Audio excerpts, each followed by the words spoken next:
Okay, excuse me, Oran Kearney signing today. Could you just tell us a little bit about who signed and how long for?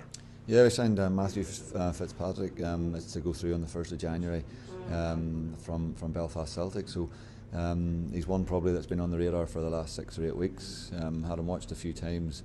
And probably his name just keeps popping up through a range of different people in relation to his performances and the level of his performances. And with that, you know, he probably fits the bill of something that we would be interested in and something I think they could add to the squad. So we're delighted to get him on board. You know, there's been a few other clubs who've been after him as well. So you know, the race was on to try and get it sorted, and we're glad to get the business done. And what for anybody who doesn't know, I mean, what kind of a player is he? Where do you see him fitting in within the squad and the team?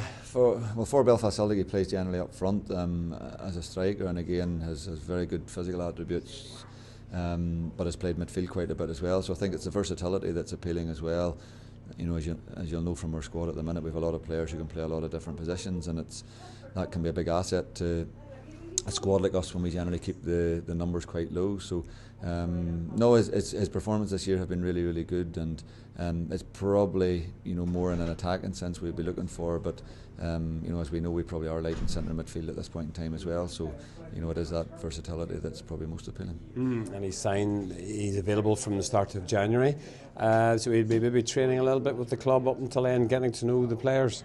Yeah, and you know, to be fair to Steve McLaurin and Belfast Celtic, they've been fantastic throughout the whole process, and you know, their understanding, and they're very, very keen to push him on, and they're glad to see him move on and get his chance at Premier Division level.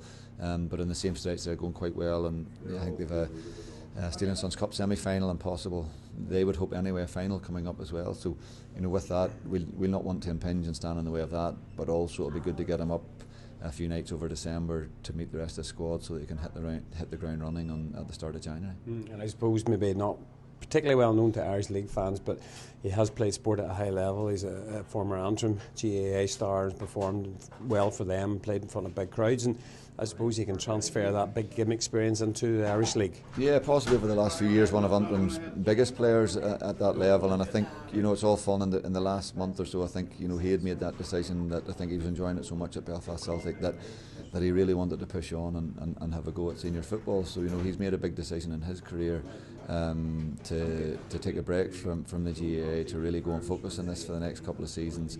And with that, as I say, I've seen him, and I know people who've seen him operate at that level as well. And I think, you know, physically in particular, his attributes to get up and down and around a pitch and his spring are phenomenal. And I do think, you know, he'll bring that a real good extra level to us from that point of view. And he sort of fits the bill in terms of your own managerial career. You have a great habit and a great tendency to pluck players from maybe the people haven't heard of them and really getting the best out of them, and hopefully that'll be the same with Matt. I hope so, because you know, he fits that bill of someone. You know, when you take the steps that he's taken to I suppose take a break from GAA and county and everything else, there's a big step to go and do that. So also with that, he'll not want to come here and rest on his laurels for a year. He'll not want to come here and it not work out for a season either. So there'll be a lot of hunger from him. There'll be a huge desire to go and prove himself, and I think that's, you know, as you mentioned, the successes we've had in the past are with players of that type of ilk. Lovely.